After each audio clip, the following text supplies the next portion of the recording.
நான் வந்து 1 kilo chicken வாங்கிட்டு வந்திருக்கேன். கடையிலே வந்து பார்த்தீங்கன்னா நான் வந்து 1/2 கிலோ சிக்கனை வந்து கொஞ்சம் மீடியம் சைஸில் இருக்கிற மாதிரி பீஸ் போட்டு வாங்கிட்டு வந்தேன். அதாவது சில்லிக்கு வந்து இந்த சைஸில் இருந்தால் கரெக்டாக இருக்கும், ரொம்ப பெருசாக இருந்தாலும் நல்லா இருக்காது. அதுக்கப்புறம் மீதி 1/2 கிலோ சிக்கன் வந்து பார்த்தீங்கன்னா கொஞ்சம் பெரிய பெரிய பீஸாக வந்து குழம்புக்கு நான் வாங்கிட்டு வந்திருக்கேன். மொத்தம் 1 கிலோ சிக்கன் வச்சு இன்றைக்கி நம்ம ஒரு காம்போவாக பார்க்க போகிறோம். சிக்கன் 65 அதுக்கப்புறமா சிக்கன் குழம்பு ரெண்டுமே செய்ய போகிறோம். ஃபஸ்ட்டு சிக்கன் 65க்கு வந்து மசால் வந்து நம்ம மிக்ஸ் பண்ணி வச்சிட்டோம்னா சிக்கனில் நல்லா ஊறும். ஒரு பாத்திரத்தில் 1.5 ஸ்பூன் வெறும் மிளகாய் தூள் சேர்த்துக்கிறேன். 1 ஸ்பூன் காஷ்மீரி சில்லி பவுடர் சேர்த்துக்கிறேன். சில்லி சிக்கன் வந்து நல்லா கலர்ஃபுல்லாக இருக்கும், அதனால் காஷ்மீரி சில்லி பவுடர் சேர்த்துக்கிறேன். நான் வந்து பார்த்தீங்கன்னா சிக்கனில் வெறும் உப்பு மட்டும் போட்டு தான் நான் அலசி எடுத்திருக்கேன். அதனால் இப்போ வந்து 1/4 ஸ்பூன் அளவுக்கு மஞ்சள் தூள் சேர்த்துக்கிறேன். 1 ஸ்பூன் மல்லித்தூள், 1/4 ஸ்பூன் கரம் மசாலா, 1/4 ஸ்பூன் சீரகத்தூள். சிக்கனுக்கு தேவையான அளவுக்கு இப்போவே உப்பு சேர்த்துக்கலாம். ஒரு முட்டை எடுத்து உடச்சி ஒரு கப்பில் வச்சுருக்கேன் பாருங்கள். நல்லா பீட் பண்ணிவிட்டு இப்போ இது கூட சேர்த்துக்கலாம். முட்டையை நல்லா இந்த மாதிரி அடித்ததுக்கப்புறமா இது கூட சேர்த்துக்கலாம். எலுமிச்சம்பழம் வந்து பாதி அளவுக்கு எடுத்திருக்கேன். கொஞ்சம் பெரிய பழமாக இருந்ததுன்னா பாதி எடுத்துக்கோங்க. சின்ன சைஸ் பழமாக இருந்தால் ஒரு பழம் பிழிஞ்சுக்கோங்க. இப்போ 1/2 கிலோவுக்கு தான் நம்ம செய்கிறோம், அதனால் பாதி பழமே போதும். ஸ்பூன் கணக்கில் பார்த்தீங்கன்னா ஒரு 2-2.5 ஸ்பூன் அளவுக்கு சேர்த்துக்கோங்க. இப்போ இது எல்லாத்தையும் சேர்த்து நல்லா மிக்ஸ் பண்ணி விட்டுக்கலாம்.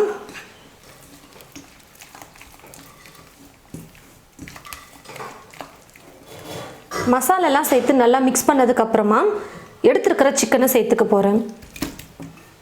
சிக்கனை நல்லா அலசிட்டு தண்ணி இல்லாமல் நல்லா வடித்து எடுத்துக்கோங்க. ஒரு 2-3 நிமிஷத்துக்கு நல்லா கலந்து கொடுத்துக்கணும் மசாலோட சேர்த்து சிக்கனை. அப்போ தான் சிக்கனுக்குள்ளே மசாலெல்லாம் வந்து நல்லா இறங்கும். மசாலெல்லாம் சேர்த்து சிக்கனில் நல்லா மிக்ஸ் பண்ணதுக்கப்புறமா கார்ன்ஃப்ளவர் சேர்த்துக்க போகிறேன். இந்த மாதிரி ஸ்பூன் ஃபுல்லாக 4 ஸ்பூன் அளவுக்கு கார்ன்ஃப்ளவர் சேர்த்துக்கிறேன். கார்ன்ஃப்ளவர் இல்லைன்னா பரவாயில்ல, அரிசி மாவு இருந்ததுன்னா அரிசி மாவு கூட சேர்த்துக்கலாம். ஆனால் கொஞ்சம் கம்மியாக சேர்த்துக்கோங்க, ஒரு 3 ஸ்பூன் அளவுக்கு அரிசி மாவு சேர்த்துக்கோங்க. இப்போ சிக்கனோட சேர்த்து நல்லா மிக்ஸ் பண்ணி விட்டுக்கலாம். உங்களுக்கு கடையில் விற்கிற மாதிரி நல்லா கலர்ஃபுல்லாக வேணும்னு நினச்சிங்கன்னா சில்லி ஃபுட் கலர் கூட நீங்கள் சேர்த்துக்கலாம்.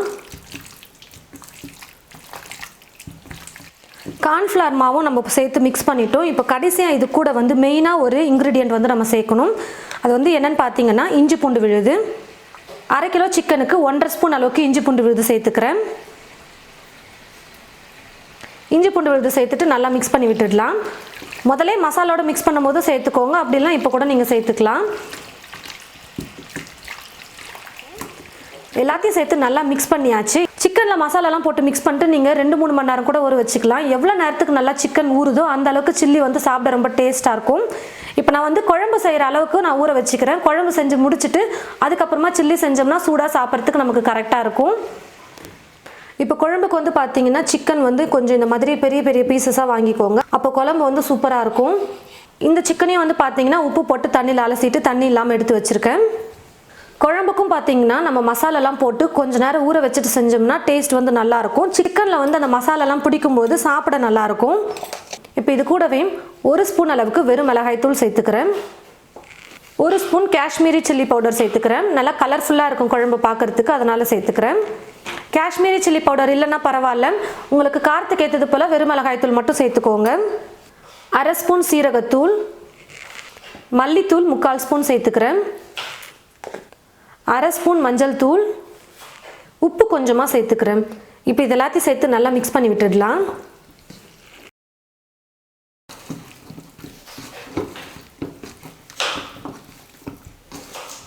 சிக்கனில் ஈரப்பதம் கொஞ்சம் அதிகமாக இருந்ததுன்னா நீங்கள் தண்ணி சேர்க்க வேணாம். இப்போ கொஞ்சம் ட்ரையாக இருக்குது எனக்கு சிக்கன், அதனால் கொஞ்சம் மசால் சிக்கனில் பிடிக்கிறதுக்காக தண்ணி லைட்டாக சேர்த்து கலந்து கொடுத்துக்கிறேன்.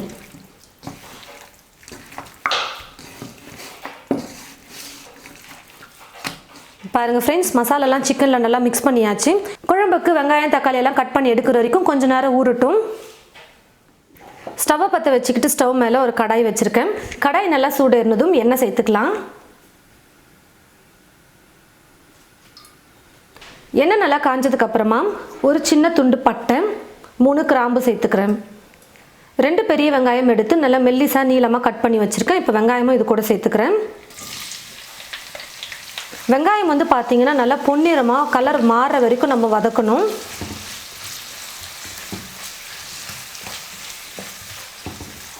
வெங்காயம் இந்த மாதிரி நல்லா பொன்னிறமாக கலர் மாறினதுக்கு அப்புறமா ஒரு பெரிய தக்காளி பழம் எடுத்து நல்லா நீளமாக கட் பண்ணி வச்சுருக்கேன்.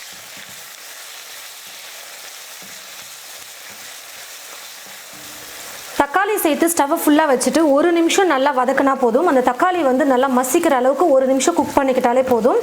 இப்போ இது கூட நம்ம ஊற வச்சு எடுத்து வச்சுருக்கிற சிக்கனை சேர்த்துக்கலாம். சிக்கன் சேர்த்துட்டு 1 நிமிஷம் நல்லா கலந்து கொடுத்துக்கலாம்.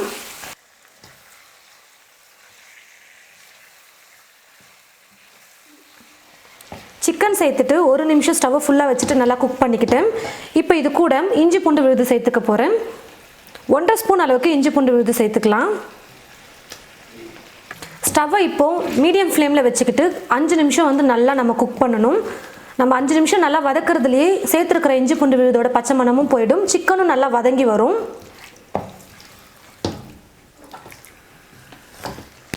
பாருங்கள் ஃப்ரெண்ட்ஸ், சிக்கனை வந்து 5 நிமிஷம் ஸ்டவ்வை மீடியம் ஃப்ளேமில் வச்சுட்டே நல்லா குக் பண்ணிக்கிட்டேன். இப்போவே ஓரளவுக்கு சிக்கன் வந்து பார்த்தீங்கன்னா நல்லா வெந்து வந்திருக்கும். இப்போ குழம்புக்கு தேவையான அளவுக்கு தண்ணி சேர்த்துக்கணும், கூடவே தேங்காய் பால் சேர்த்துக்கணும். 100 மில்லி அளவுக்கு தேங்காய் பால் வந்து நான் கெட்டியாக அரைச்சி எடுத்து வச்சுருக்கேன். இப்போ தேங்காய் பால் 100 மில்லி சேர்த்துக்கிறேன். குழம்புக்கு தேவையான அளவுக்கு தண்ணி சேர்த்துக்கிறேன். உங்களுக்கு எந்த அளவுக்கு கெட்டியாக வேணுமோ அந்த அளவுக்கு நீங்கள் பார்த்து தண்ணி வச்சுக்கோங்க. இந்த குழம்புடைய ஸ்பெஷலே பார்த்தீங்கன்னா தேங்காய் பால் சேர்த்து செய்கிறது தான், ரொம்ப சூப்பராக இருக்கும். குழம்புக்கு தேவையான அளவுக்கு தண்ணியும் சேர்த்தாச்சு. இப்போது உப்பு வந்து தேவையான அளவுக்கு சேர்த்துக்கிறேன். ஏற்கனவே நம்ம சிக்கனில் மசாலாலாம் சேர்த்து மிக்ஸ் பண்ணும்போது உப்பு சேர்த்துருந்தோம். இப்போது தேவையான அளவுக்கு பார்த்து சேர்த்துக்கோங்க. தேங்காய் பால் தண்ணி எல்லாம் சேர்த்தாச்சு குழம்புக்கு. இப்போது மேலே மூடி போட்டு மூடி வச்சிடலாம். ஸ்டவ்வை வந்து பார்த்தீங்கன்னா மீடியம் ஃப்ளேமில் வச்சுட்டே குக் பண்ணணும். குறைஞ்சது ஒரு 10லேருந்து 15 நிமிஷமாவது நம்ம குக் பண்ணணும். அப்போ தான் சிக்கன் நல்லா வெந்து வரும். உங்களுக்கு குழம்பு எந்த அளவுக்கு கெட்டியாக வேணுமோ அதுக்கேற்றது போல் நீங்கள் குக் பண்ணிக்கோங்க. 15 நிமிஷம் வந்து நான் குழம்பு வந்து குக் பண்ணிக்கிட்டேன். சிக்கன் வந்து பார்த்தீங்கன்னா நல்லா வெந்து குழம்பும் நல்லா கெட்டியான பதத்துக்கு வந்துருச்சு பாருங்கள். 15 நிமிஷம் வந்து அப்படியே தட்டை போட்டு மூடி வைக்காமல் அப்பப்போ கரண்டி வச்சு கலந்து கொடுங்க. அப்போ தான் அடி பிடிக்காமல் குக் பண்ண முடியும். கடைசியாக இது கூட கருவேப்பிலை கொஞ்சம் சேர்த்துக்கிறேன். பொடியாக நறுக்கிய கொத்தமல்லி கொஞ்சம் சேர்த்துக்கிறேன். ரெண்டையும் சேர்த்து நல்லா மிக்ஸ் பண்ணி விட்டுட்டு ஸ்டவ் ஆஃப் பண்ணிடலாம். ரொம்ப சிம்பிளான மெத்தடில் கொஞ்சம் லைட்டாக நம்ம தேங்காய் பால் சேர்த்து நல்லா டேஸ்டியாக சிக்கன் குழம்பு ரெடி பண்ணிட்டோம். இப்போ சிக்கன் குழம்பு நம்ம ரெடி பண்ணிட்டோம். கடைசியாக இப்போது சிக்கனும் நல்லா ஊறி இருக்கும். கடாயில் எண்ணெய் ஊற்றி வச்சுட்டேன். எண்ணெய் வந்து பார்த்திங்கன்னா நல்லா காஞ்சிருச்சு. ஒரு முறை சிக்கனை வந்து நல்லா கையில் மிக்ஸ் பண்ணி கொடுத்துட்டு அதுக்கப்புறமா எண்ணெயில் கொஞ்சம் கொஞ்சமாக போட்டு பொரிச்சு எடுத்துக்கலாம். எண்ணெயில் போடும் போது ஸ்டவ்வை வந்து கொஞ்சம் லைட்டாக குறைச்சி வச்சுட்டு அதுக்கப்புறமா போட்டுக்கோங்க. அப்புறம் தீ கூட நம்ம அதிகப்படுத்திக்கலாம்.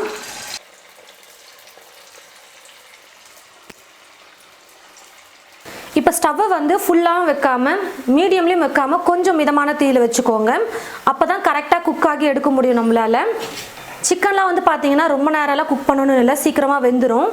எண்ணெயில் போட்டதுமே கரண்டி வச்சு திருப்பி கொடுக்காம ஒரு 30 செகண்ட் 45 செகண்ட் கழித்து நீங்கள் அதுக்கப்புறமா திருப்பி கொடுங்க.